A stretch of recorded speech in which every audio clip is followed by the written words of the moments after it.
Before anything else, pay attention to this. If you don't subscribe to this channel right now, you will keep making the same mistake most people make every single day. Handing over your emotional peace to anyone. This channel is not entertainment. It is mental training. Only those who want to master their own minds stay here, while the rest of the world lives as slaves to their emotions. So subscribe now, because those who understand this early suffer less, and those who ignore it pay the price every day. Now tell me, have you noticed how people seem to have a strange talent, almost a supernatural talent, for pressing exactly the button that makes you lose control? It happens in traffic, at home, at work, sometimes with someone you don't even know. A careless word, a look of contempt, an unnecessary action, and suddenly, your peace, which took years to build, disappears in seconds. Now let me ask you an uncomfortable question. Why can someone control your emotions so easily? The truth is harsh, but liberating. It's not people who irritate you, it's the power you give them. The Stoics discovered this more than 2,000 years ago, and today you will learn 10 Stoic practices they used to never again become prisoners of irritation. Stay until the end, because the last practice completely changes the way you see the world and yourself. The fundamental Stoic principle. Marcus Aurelius, one of the most powerful men in history, wrote something simple and devastating.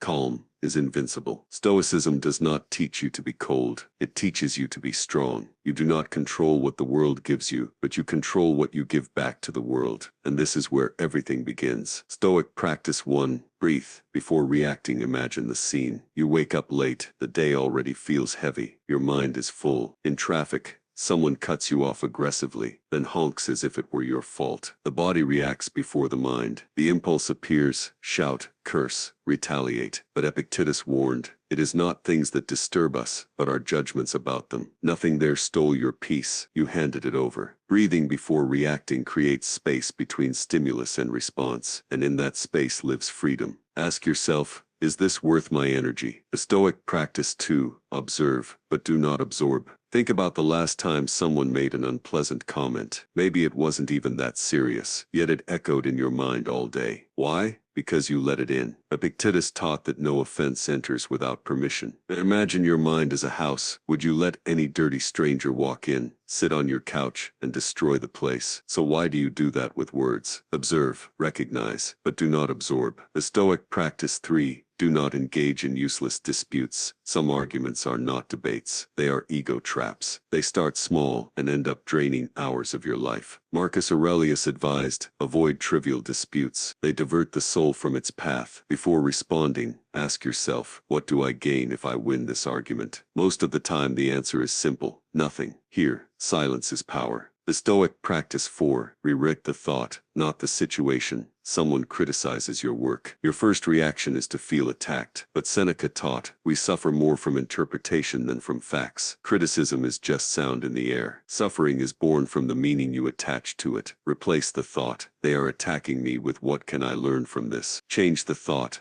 and you regain control. The Stoic practice 5. Do not expect others to be like you. This is where much of human frustration is born. You are loyal, fair, considerate, and unconsciously, you expect the world to return the same. Marcus Aurelius was direct. Expect people to act as they are, not as you wish them to be. Accepting others' limitations is not giving up on people. It is protecting your own heart. The Stoic practice 6. Master the body. To master the mind, anger begins in the body. The jaw tightens, the shoulders rise, the hands clench. Epictetus said, control what is visible, and the invisible calms down. Relax the body, and the mind follows. Those who master the body reduce mental chaos. The Stoic practice 7. Step away from what unbalances you. Not every battle deserves your presence. Toxic environments, aggressive conversations, people who drain your energy. Walking away is not weakness, it is wisdom. Ask yourself honestly, does this elevate me or destroy me? The Stoic practice 8. Practice Stoic empathy. Marcus Aurelius wrote, when someone harms you, remember, they do not know what they are doing. Most people act driven by their own pain. Understanding this does not mean accepting abuse. It means refusing to be contaminated by someone else's bitterness.